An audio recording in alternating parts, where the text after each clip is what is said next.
first farmhouse that came out where International Harvester built them. They had narrow fronts on them, and somehow a farmhouse without a narrow front doesn't look like a real farmhouse.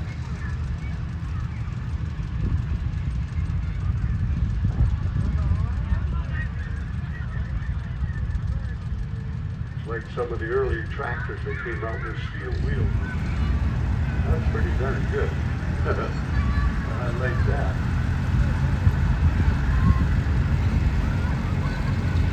You're gonna have to push it back down. Okay, there you go. No point in being in the hurry. Barrel will wait for you. Gotta be in another vehicle.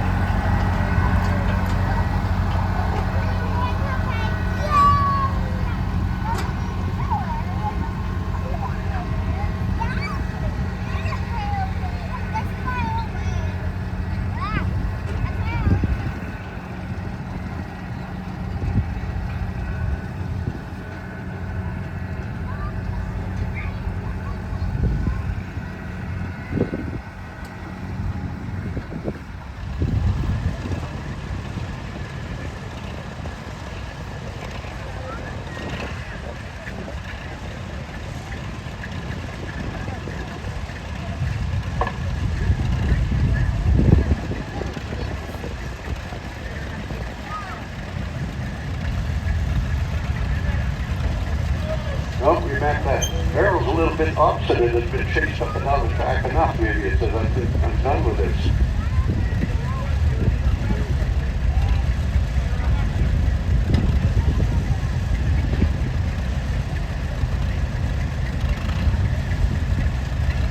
Well, I know I'm not the one to make fun of anybody trying this because I did it and I didn't get it anywhere. My reflexes just weren't sharp enough.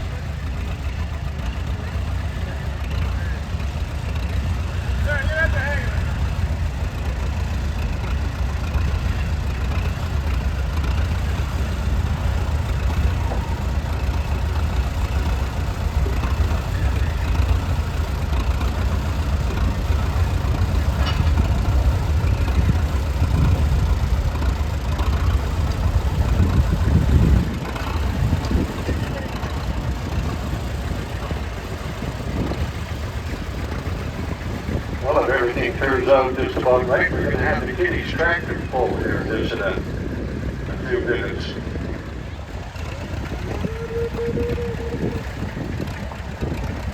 They got that particular tractor has what I was told at the time was those tractors were made in Winnipeg, or those tenders were made by a company in Winnipeg, apparently, and they were sold by a dealership in Calgary. They had the branch managership from them.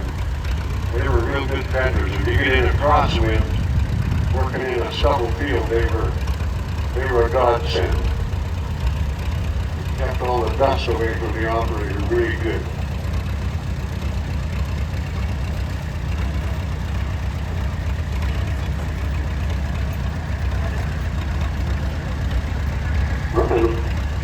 Run a little bit ahead of time here now. They kind of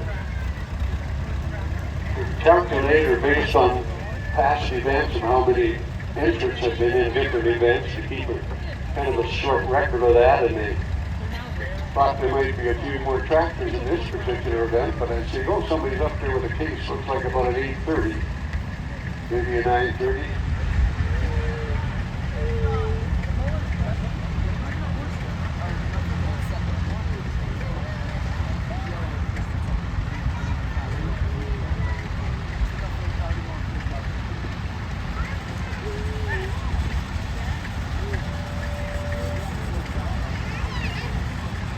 Talking about winners, everybody likes to be a winner, but it reminds me of a contest that they had. I don't know if it's so much of a contest, it kind of, it reminds me of a contest, but this big Texan, he stopped at a local restaurant and following the day wandered around in Spain, I guess, and while sipping his wine, he noticed a nice sizzling scrumptious dish being served on the table next to him, and so he asked the waiter, he said, what is that you just served to them folks beside me there? Well, the waiter said, you've got excellent taste, sir. Those are called cajones del burro. The what?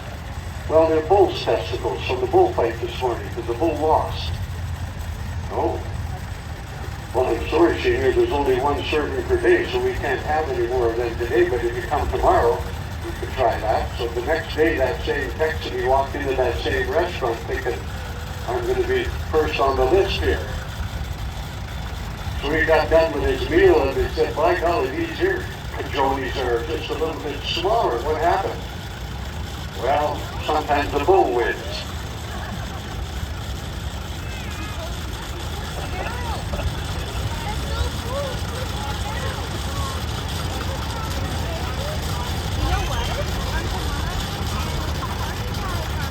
Oh, you just got it running here last Thursday night? Oh, wow. Sure runs nice.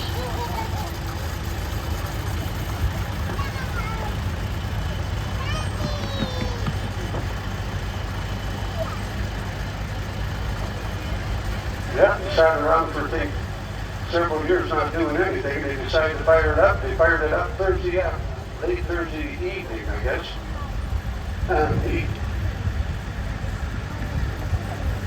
We have to slaughter you, baby, from this vantage point.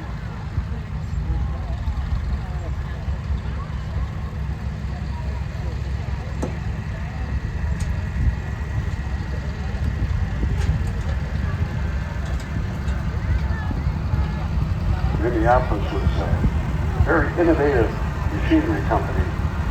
They were developing things that a lot of the other manufacturers hadn't even thought of yet. So everybody absorbed it in the big takeovers in the early 60s.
Well, I missed that one. Or that box comes up, puts more weight on this pan that's on the ground, it just makes it harder to pull. And that's exactly how the big ones work.